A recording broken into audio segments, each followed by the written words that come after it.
ये तो नाशवान है, इनके द्वारा दिया गया जो सुख है अक्षीणिक है, ये आपके प्रारब्ध के कर्म को नहीं काट सकते। मंदोदरी ने सारी साची मानी क्योंकि साधु कह रहे थे, दूसरी बात नहीं, फिर बातें खत्म होगी। ये तो बात कोई बताने वाला मिलता ही नहीं था उस समय, तो ये सारे नकली थे, उनकी बातों को हम ऐसे ही दृढ़ता से मानते रहे। अब मंदोदरी ने फिर वो लंकापति रावण को सुनाना चाहा।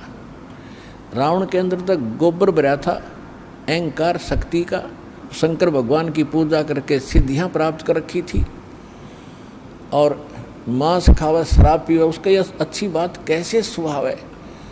तो वो कहने लगा कि ए मूर्ख, तो शंकर भगवान से ऊपर मानती है, देख मेरे क्या ठाठ करा के है, 1 लाख मेरे पुत्र हैं, 1.25 लाख मेरे नाती हैं, और देख सोने की लंका बना रखी है, अरे क्या देगा तुझे वो भिखारी। मंदोदरी ने बहुत कोशिश की पर बुद्धि भ्रष्ट के बाद पल्ला पड़ी नहीं। फिर मंदोदरी ने कहना ही बंद कर दिया।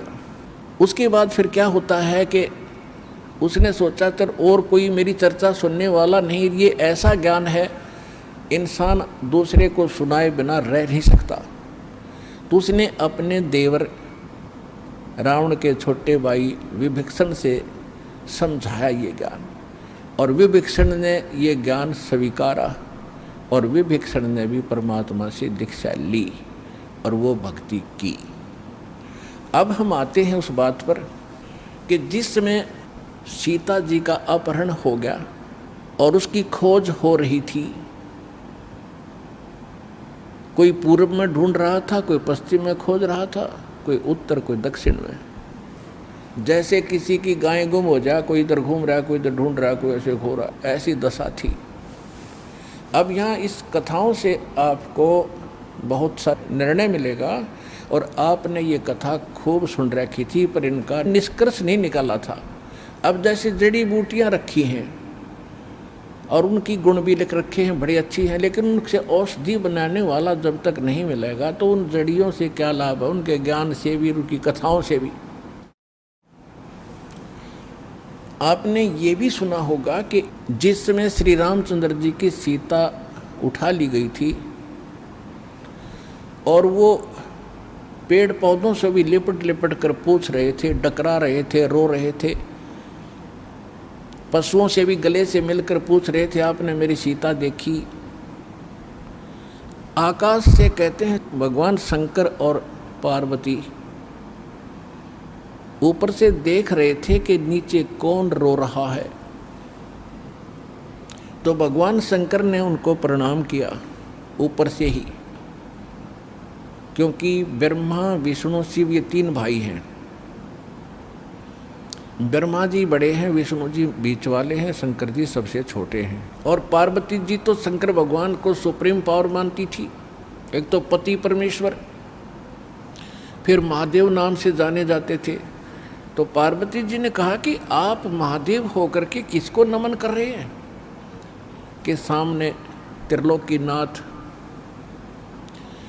भगवान विष्णु है, नीचे उनकी पत्नी सीता को कोई उठा ले गया है, वो लीला करने आए हुए। अपने बड़े भाई यानी भगवान को, विष्णु भगवान को मैं प्रणाम कर रहा हूँ। अब पार्वती जी ने सोचा कि भाई भगवान रोए, ये दोनों बात नहीं हो सकती। ये रामचंद्र दशरथ पुत्र है, ये रो रहा है, भटक रहा है, इसको आप परमात्मा कह रहे हो। भगवान शंकर बोले पार्वती आप नहीं जानते, ये सचमुच ऐसा ही है, इनको अब नहीं कोई पहचान पा रहा है। तो पार्वती ने कहा कि मैं परीक्षा लूँगी और सीता रूप बना कर जाऊँगी, यदि ये मुझे पहचान लेगा तो मैं मान लूँगी वो भगवान है, और नहीं तो मैं कतई नहीं मानूँ। तो भगवान शंकर ने कहा कि यह गलती मत करना, यदि तूने सीता रूप बना लिया तो तू मेरे काम तक गई, तू मेरे बड़े भाई की पत्नी का रूप बनाओगी तो मेरे लिए पत्नी रूप में स्वीकार्य नहीं रहेगी, तो माँ के तुल्य हो जाएगी। उस समय तो पार्वती ने कहा कि ठीक है, नहीं मैं नहीं जाऊंगी जी। अब शिव जी गए सैर सपट्टे को, और आदत है ये, इस मन का स्वभाव है कि क्या पता चलता, अभी 2 मिनट में परीक्षा लेकर आती हूँ। सीता रूप बनाया, रामचंद्र जी के सामने खड़ी होगी, जिधर से रास्ते में खोजता हुआ जा रहा था। रामचंद्र जी ने कहा कि हे दक्ष पुत्री माया, हे राजा दक्ष की बेटी, आप भगवान शंकर को कहाँ छोड़ आई, अकेली कैसे वन में? तो शर्मिंदा हुई और कहा कि सचमुच शंकर भगवान जी आपको ठीक ही प्रणाम कर रहे थे, नमन कर रहे थे, आप तो सचमुच भगवान हैं। अपने आत्मा यहाँ देखना एक पॉइंट सोचने का है। श्रीमद् भगवद गीता अध्याय नंबर 7 के श्लोक नंबर 6, 7, 8 में स्पष्ट किया है कि ये काल बोलता है गीता को, जो ब्रह्मा विष्णु में इसका पिता है। ये कहता है कि अर्जुन, बुद्धिमानों की बुद्धि और बलवानों का बल मेरे हाथ में है। जब चाहे स्विच ऑन कर दूं इनकी बुद्धि का, और जब चाहे ऑफ कर दूं। जैसे महाभारत के अंदर अर्जुन को ताकत दे दी और लाखों लोगों का नाश कर दिया उस काल से प्राप्त शक्ति से, और फिर वही अर्जुन जब श्री कृष्ण जी का निधन हो गया था, एक हत्या हो गई थी और सारे यादव आपस में लड़ मरे थे, उनकी पत्नियों को लेकर आ रहा था। रास्ते में जंगली लोगों ने, भीलों ने अर्जुन को पीटा, लूटा, और वही धनुष जिसे महाभारत का युद्ध जीता था वो साथ लिए हुए रहता था उसको, और उस दिन उसके हाथ नहीं उठे, खड़ा खड़ा कांपे वो। जब सारा काम हो लिया, वो भील भ्याल पीट कर लूट कर कुछ औरतों को भी ले गए और चले गए, तब अर्जुन कोस रहा श्री कृष्ण जी को कि श्री कृष्ण बड़ा धोखेबाज था, इसने हमारे साथ बड़ा धोखा किया है। पहले तो मुझे शक्ति दे दी और ना जाने कितने जीवों का नाश करा मैंने, और आज मैं खड़ा खड़ा पिट रहा हूँ, वही अर्जुन हूँ और वही गांडी धनुष है मेरे पास, आज ये मेरे से प्रतिज्ञा भी नहीं चढ़ाई जा रही इसकी। तो परमात्मा ने बताया कि ना श्री कृष्ण धोखेबाज था, ये सारे इस काल के अधीन हैं, इसके रिमोट से चलते हैं। तो उसी ने, काल ने जब विनाश करना था महाभारत का, तो अर्जुन को ताकत दे दी और फिर वापस ले ली, उसने अपना काम करा दिया जो करना था नाश। अब अर्जुन कितना पिट्टो। इसी प्रकार ये कहता है बुद्धिमानों की बुद्धि मेरे पास है। अब जब श्री रामचंद्र जी की खुद पत्नी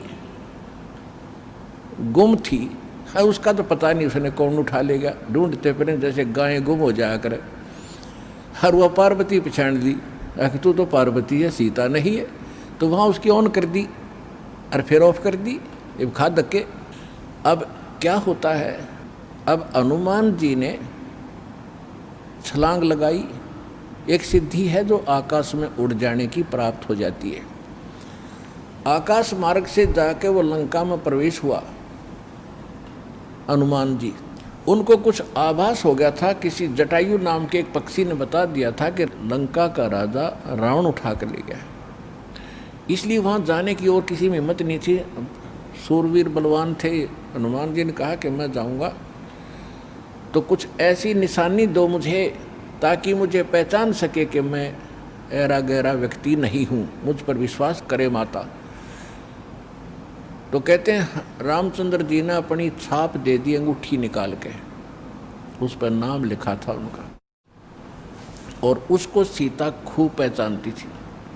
उधर से सीता को घना दुखी कर ही रखा था, सता रखा था रावण ने, एक नौलखे बाग में छोड़ रखा था और उससे रोजाना यातना दिलाता था और अपनी पत्नी बनने की स्वीकृति वो उससे करवाना चाहता था, वो उसने स्वीकार नहीं की।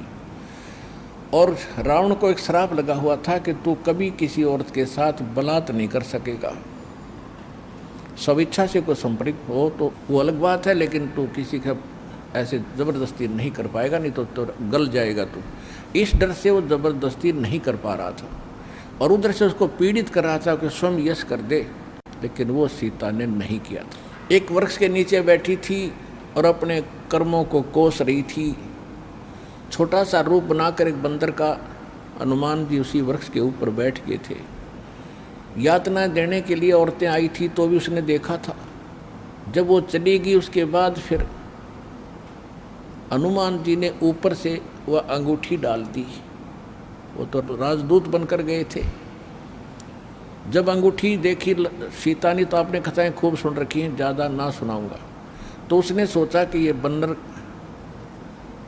अंगूठी उठा कर लाया तो मेरे पति की मृत्यु होगी। तो उसने पूछा, तो फिर वो नीचे आया, अपना थोड़ा ठीक सा रूप बना के खड़े हो गए और कहा, माता मैं ऐसे ऐसे रामचंद्र जी ने भेजा हूँ और ये कहानी है। अब कहने का भाव ये है कि वो जो कुछ भी उसने उद्मस्ता रहा हो तो आपने पता ही है, हनुमान जी ने नौलखा बाग भी उजाड़ दिया उसका और सारा कुछ कर दिया। क्योंकि आज कथा का विषय कुछ अन्य है, इसलिए यहाँ लंबा प्रकरण नहीं करूँगा। तो उसमें हनुमान जी ने कहा कि माता मुझे भूख लगी है। तो उसने कहा, इस बाग के किसी वृक्ष के फल को तोड़ के मत खाना भाई, नहीं तो मेरी पिटाई होगी। मेरे को आदेश है, कोई फल गिर जाए तो खाना, तो टूटा हुआ अपने आप तोड़ के नहीं खाएगी। तो हनुमान जी का उठा गुस्सा, उसको गुस्सा हुआ। उसने कहा ठीक है, पहले तो सारे तोड़ तोड़ कर फल खाए, फिर वो पेड़ पड़ पड़ कर समुद्र में फेंक दिए। उनको पता चला तो युद्ध हुआ, अपने पता ही है काफ़ी, फिर लंका लुंका भी फूक फाक थोड़ी बहुत जला का आ गया।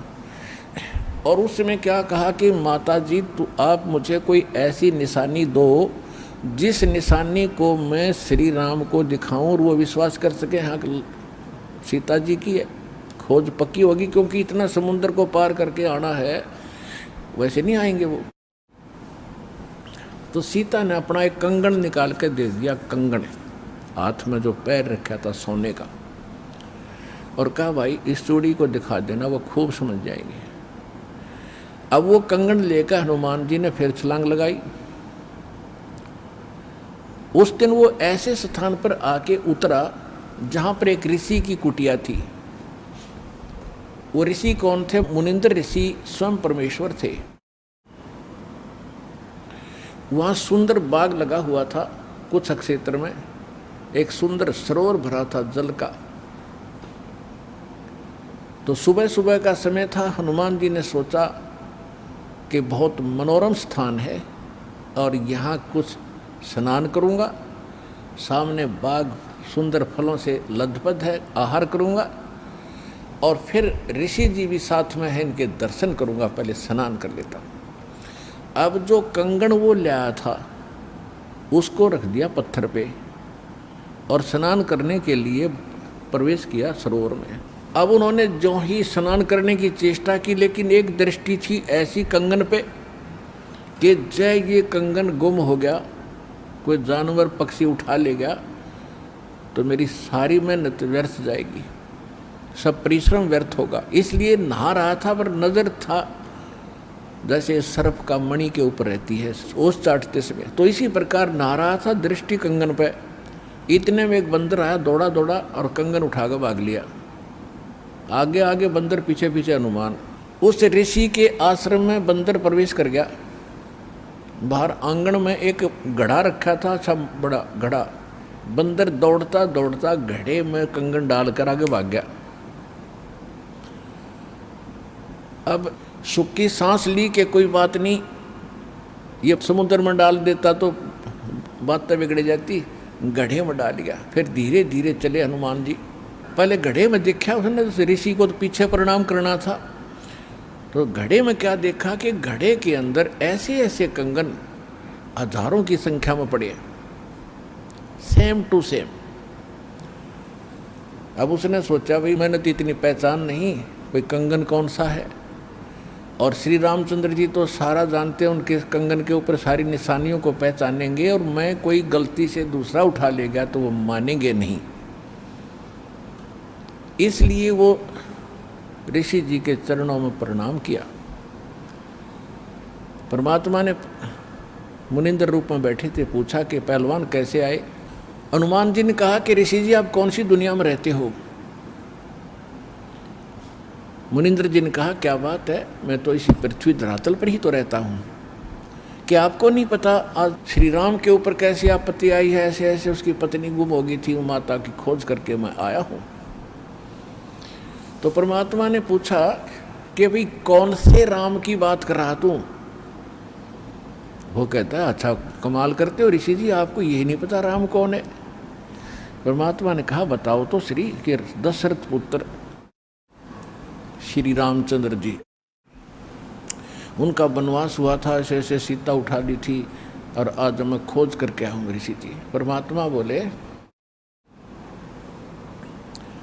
कि ऐसे ऐसे 30 करोड़ राम हो लिए तेरे, और तेरे जैसे हनुमान यही लीला करते रहे।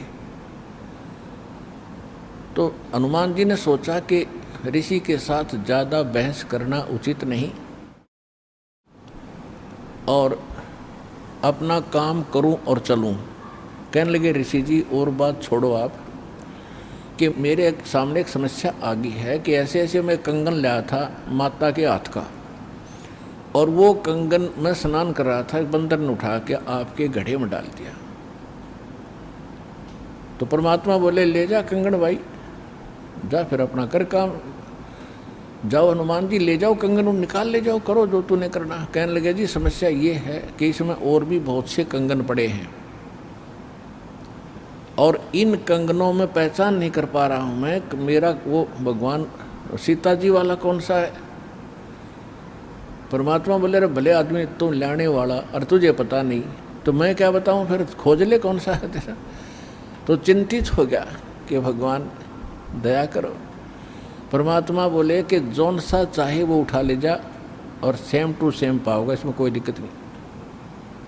कैसे कैसे फिर ये कंगन आए कहाँ से आपके पास, कि अब सुन मैं कथा सुनाऊंगा तेरे को। जैसे ये रामचंद्र जो आत्मा है ये विष्णु जी की आत्मा है, ऐसे ऐसे न जाने कितनी बार धक्के खा लिए इसने, कितनी बार जन्म लिया, कितनी बार मर लिया।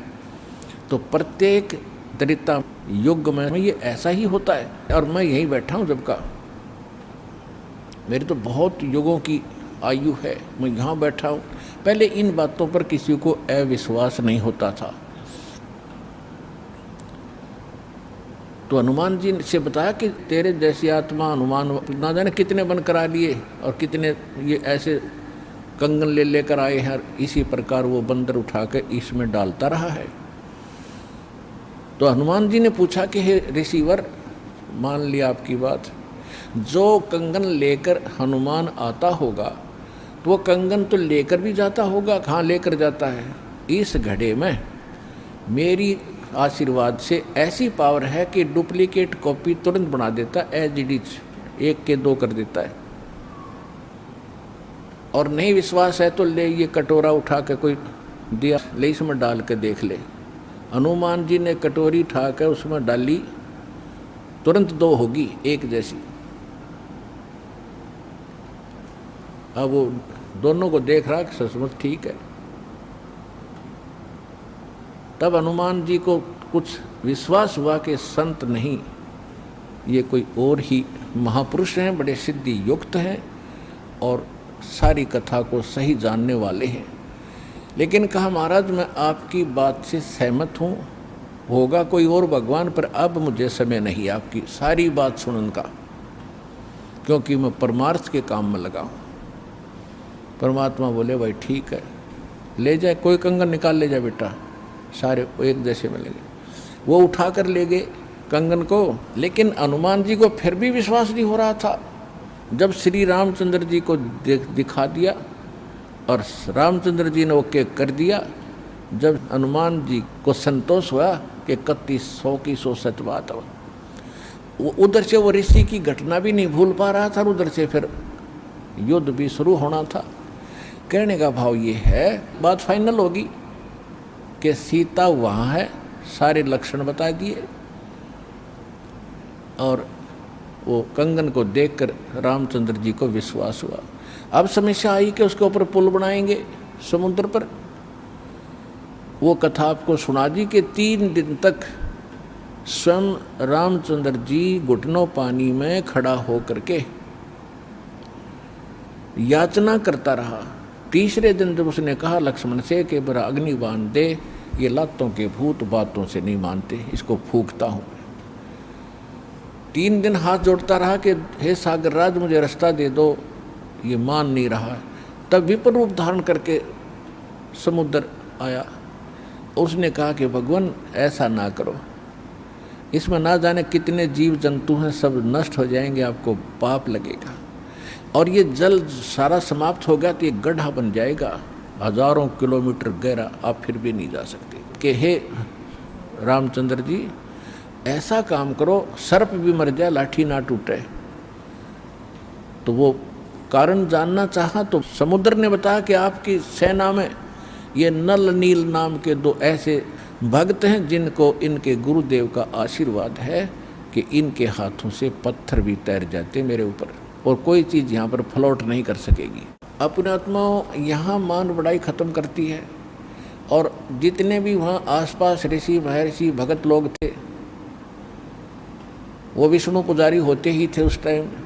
तो सब ने पता चला कि विष्णु के अवतार श्री राम आए हैं, श्री राम की पत्नी उठा ली गई है, पता चल गया है वो रावण के यहाँ है, उसके ऊपर चढ़ाई करेंगे, लड़ाई करेंगे। वो मान नहीं रहा। तो नल और नील ये भगत सारे पहुँच गए सेना में, क्योंकि भगत तो हेल्प करें दुखी ऐसा है कि। तो वो भी सेना में खड़ा पाया आगे दोनों। तो उनको बुलाया गया। रामचंद्र जी ने कहा भी नल नील कौन है वो आगे आए। अब पुण्यात्माओं यहाँ मार खाता है इंसान और परमात्मा इस प्रकार की जो हम गलतियाँ करते हैं, अपना भक्ति नाश करते हैं, उसके लिए सतर्क करते हैं। यहाँ पर क्या किया, नल और नील के मन में अभिमान आ गया, अहंकार आ गया कि आज हनुमान भी फेल, रामचंद्र भी फेल, क्योंकि पत्थर नहीं तर रहे, समुद्र पुल नहीं बन रहा। हमारे पास ऐसी शक्ति है कि पत्थर रखेंगे तैर जाएंगे, आज हमारी वाह वाह हो जाएगी। अंगद भी फेल, सुग्रीव भी फेल, जामवान भी फेल। ये फेल का चक्कर मारा जीव ने। तो उस दिन वो आए, ना मालिक याद किया। रामचंद्र जी ने पूछा कि तुम्हारे पास कोई ऐसी शक्ति है पत्थर तैर जाते? कहाँ जी है, कि ट्राई करके दिखाओ। उठाया, पत्थर रखा, क्यों अभिमान था कि कर देंगे काम, वो डूब गया। दूसरा फिर रखा, वो भी डूब गया। तीसरा फिर रखा, वो भी डूब गया। अब रामचंद्र जी समुद्र की तरफ देख रहे हैं, विपर रूप में खड़े थे, ब्राह्मण रूप में, और ये कहना चाह रहे हों कि तू झूठ बोलता था, इनके पास कोई पावर नहीं। तभी समुद्र ने कहा, विपर रूप में खड़े समुद्र ने, क्योंकि ये देवता होते हैं, ये जल जो है ये देवता नहीं है, जल का कंट्रोलर एक देवता है, उसको वरुण कहते हैं। वो आकर खड़ा हो गया। तो वो कह रहा था कि हे नल नील, आज आपने गलती की भाई, आज तुमने अपना गुरु तो याद किए ही नहीं, तुमने तो नाश कर दिया बात का। करो याद उस मालिक को। तब उनको भी याद आया, कहाँ बोल गलती बन गई आज तक। तो यहाँ परमात्मा बताते हैं, जैसे माता गर्भ को रख यत्न बनाए, ठेस लगे तो छन होवे तेरी ऐसे भक्ति नसावे। जैसे किसी बहन बेटी को गर्भ रहा हो तो उसकी कितनी केयर टेक करती है वह उस लाल को सफल करने के लिए कि मेरा गर्भ पूरा हो और बच्चे का मुंह देखूं मैं। तो वो कैसे चिंतित रहती है, चलते समय भी कहीं ऊंचे नीचे पर पैर ना रखा जा, भगवान मेरा बालक गर्भ खराब ना हो जा। रात को सोती है, करवट लेती है, तब भी एकदम उठ के उधड़क जाती है, कहीं बच्चे पर दाब ना आ गई हो, मेरा गर्भ ना खराब हो जाए। तो कहते हैं जैसे माता गर्भ को और रखे यतन बनाए और ठेस लगे तो छन हो जाता है, तेरी ऐसे भक्ति नसावे।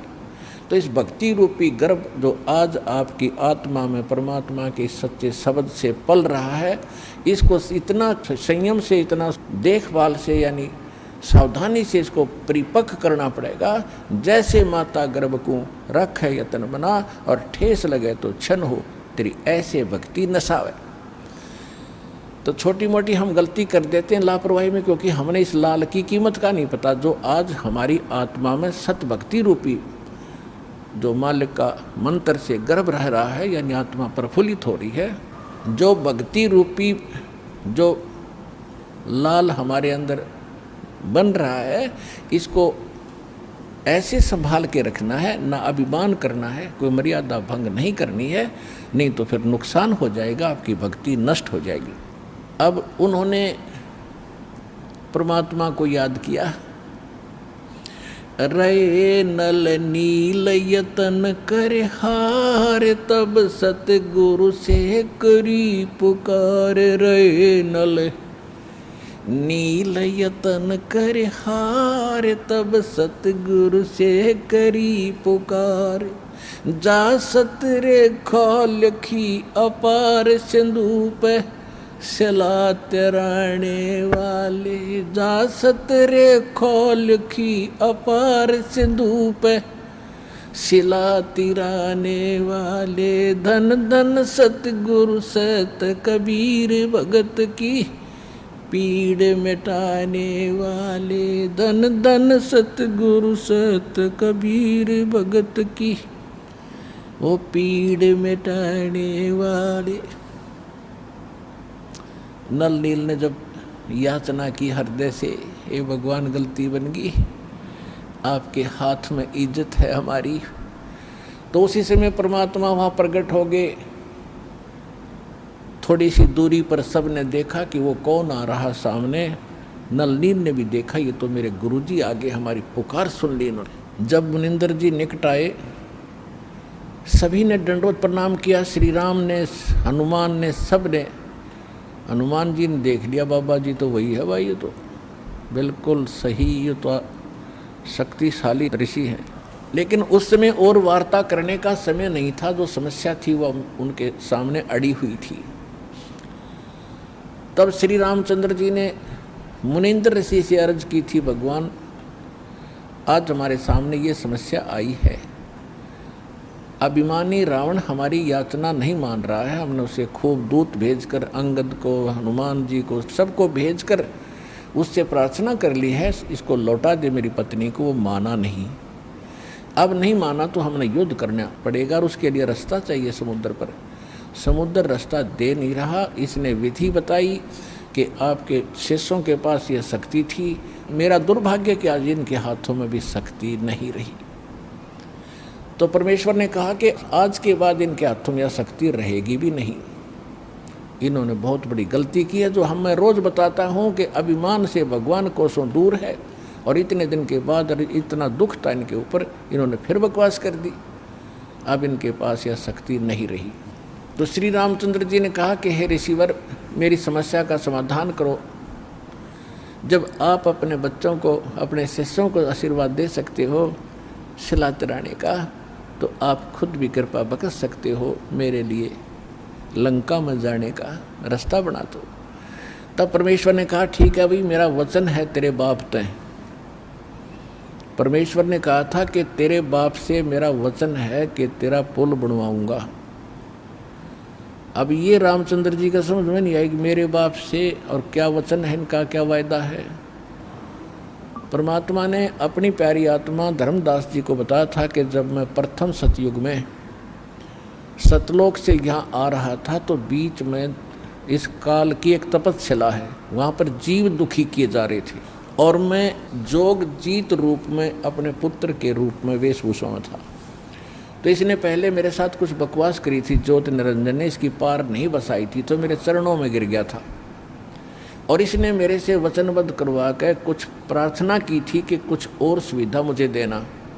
उनमें से एक तो ये थी कि मेरा पुत्र विष्णु श्री राम रूप में जाएगा, और ऐसे उसके प्रारब्ध में लिखा है कि उसकी पत्नी को रावण उठाएगा, समुद्र पर पुल नहीं बनेगा, आपके बगैर वहाँ कोई कृपा नहीं कर सकेगा, उसकी हेल्प नहीं कर सकेगा। तो परमात्मा ने स्वीकार किया था कि मैं ये काम भी करूँगा। फिर दूसरा वर्ग क्या था कि वो फिर समुद्र के ऊपर उसने जो तीर त्यार दिखा के ज़बरदस्ती धमका के रास्ता लेना चाहा था, इसका प्रतिशोध समुद्र लेगा। वो क्या करेगा कि जब ये श्री कृष्ण रूप में जाएगा और फिर ये क्या करेगा, बाद में मृत्यु के उपरांत एक राजा को दर्शन दे करके जगन्नाथ का मंदिर बनवाना चाहेगा अपनी महिमा बनाए रखने के लिए। तो उस पुरी के स्थान पर जो जगन्नाथ मंदिर बनवाओगा, उसको समुद्र इस प्रतिशोध में नहीं बनने देगा कि इसने मेरी बेइज्जती की थी तीर दिखा के राम रूप में। इसका प्रतिशोध लेगा और वो मंदिर न बनने नहीं देगा, बार बार तोड़ेगा। आप उसका मंदिर बनवाना, क्योंकि बच्चे हट कर लेते हैं तो वो मानते नहीं हैं, तो इसलिए वो कह रहा था जी आप दया करिए, मानेगा नहीं। तब परमेश्वर ने कहा था तथास्तु। और भी कई चीज़ें कही थी कि दूसरा ये मांगा था कि 3 युगों में जीव थोड़े पार करना, क्योंकि परमात्मा ने कहा था कि मैं कलयुग या तेरे नीचे के लोकों में जाऊंगा और तूने सबको मिसगाइड कर रखा है, सच्चा भगवान सच्चा ज्ञान छुपा रखा है, मैं सच्चाई बताऊंगा और सबको ज्ञान दूंगा, ऐसी भक्ति और नाम दूंगा, सभी तेरे लोक से पार होकर सतलोक जाएंगे।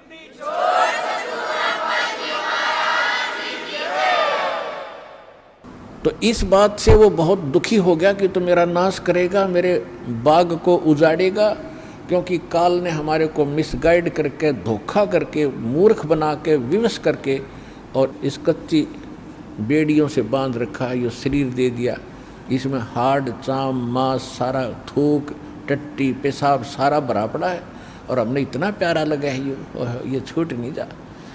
परमात्मा कहते इतना बढ़िया शरीर दूंगा, वहाँ जाकर ना नाड़ी होगी ना नस होगी, ना कोई बीमारी ना हारी, ना कोई बीपी हाई ना लो होगा। तो वो हमने पता ही नहीं था कोई ऐसा भी स्थान है जहाँ ऐसा सुख है। तो परमात्मा ने कहा था तेने क्या हाल कर रखा उन बच्चों का सारा, कोई गधा बना दिया, कोई कुत्ता बना दिया, और जो मनुष्य वो कौन से सुखी हैं, उनको ऐसा ज्ञान दूंगा और ऐसा मंत्र दूंगा वो यहाँ भी सुखी होंगे, मेरे साथ सतलोक जाएंगे। तो इस बात से वो दुखी हो गया था काल कि तो नाश करेगा मेरे बाग न उजाड़ेगा। भगवान का पता लग गया, सच्चे स्थान का पता लग गया तो यहाँ कौन रहेगा। तो तब उसने चरणों में गिर के रा करके कबीर भगवान से याचना की थी कि 3 युगों में जीव थोड़े ले जाना और चौथे युग में आप कितने ले जाना।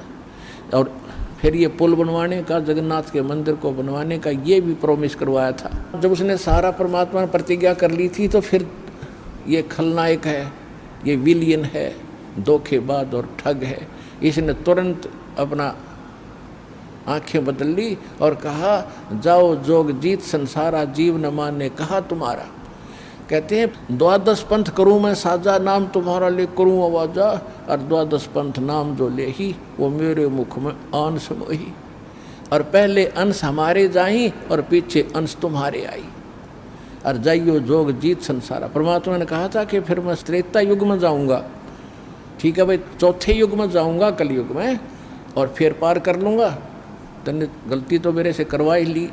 वैसे मालिक ने गलती नहीं की, दाता को पता था कि सतयुग त्रेता द्वापर में ये दुखी नहीं होंगे, और जब तक जीव दुखी नहीं होगा इतना भगवान नहीं पहचान सकता। इसलिए दाता ने जानबूझकर उसको यश कर दी थी, और वो बन गया था सियाणा, अपने आप में इंटेलिजेंट बन रहा था कि मैंने रोल मार ली भगवान की, हैं, मैंने इनकी अकल मार ली, मालिक ने अकल मारी उसकी। अब वो क्या कह रहा था कि देख लेना कलयुग जब आएगा, पहले मैं अपने दूत भेज कर ऐसा गलत प्रचार करवा दूंगा, ब्रह्मा विष्णु महेश तक सीमित कर दूंगा, कोई पत्थर कोई पानी कोई मंदिर कोई मस्जिद गुरुद्वारों में बांध दूंगा, और पहले अंश हमारे जाई पीछे अंश तुम्हारा आई, जाओ जोग जीत संसारा, जीवन मन फिर कहा तुम्हारा।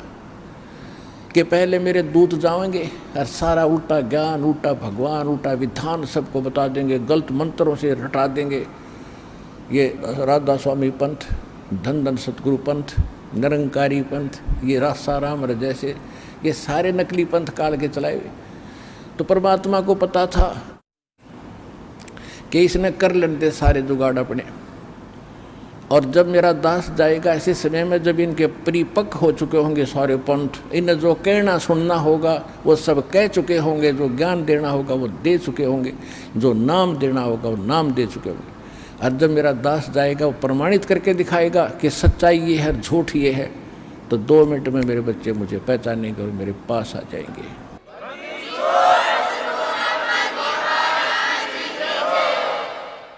परमेश्वर ने कहा था कि चौथा युग जब कलयुग आई तब हम अपना अंश पठाई, और घर घर देखो बोध विचारा, और सत्य नाम सब ठोर उचारा। तो इस प्रकार परमात्मा ने जो बताया था कि चौथा युग जब आएगा और कलयुग बीतते 5500 पाचा, जब ये वचन मेरा होगा साचा।